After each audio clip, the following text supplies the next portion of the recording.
1945 సంవత్సరంలో ఏర్పడిన ఐక్యరాజ్య సమితి ఏ హక్కులను ప్రాథమిక హక్కులుగా గుర్తించినది? ఇక్కడ చూడండి, స్వేచ్ఛ హక్కు, రాజకీయ హక్కు, జీవించే హక్కు, విద్య పొందే హక్కు. ఇందులో తీసుకున్నట్లయితే స్వేచ్ఛ హక్కు అనేది కామన్గా ఉండేటువంటిది, రాజకీయ హక్కు రాజకీయాలలో పార్టిసిపేట్ చేసేటువంటిది, విద్య పొందే హక్కు అంటే విద్యకు సంబంధించినటువంటిది.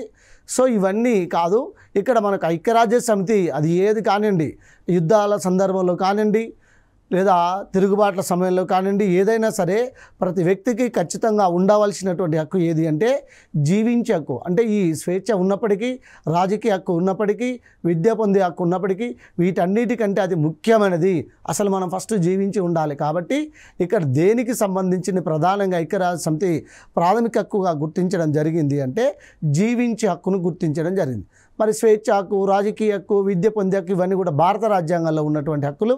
కానీ ప్రధానంగా మనకు జీవించే హక్కు మీద ఫోకస్ చేయడం జరిగింది. వాస్తవానికి మనం జీవించినప్పుడే మిగతా హక్కులు అనేవి వర్తించడం జరుగుతుంది. కాబట్టి ఇక్కడ కరెక్ట్ ఆన్సర్ ఏమవుతుందంటే జీవించే హక్కు.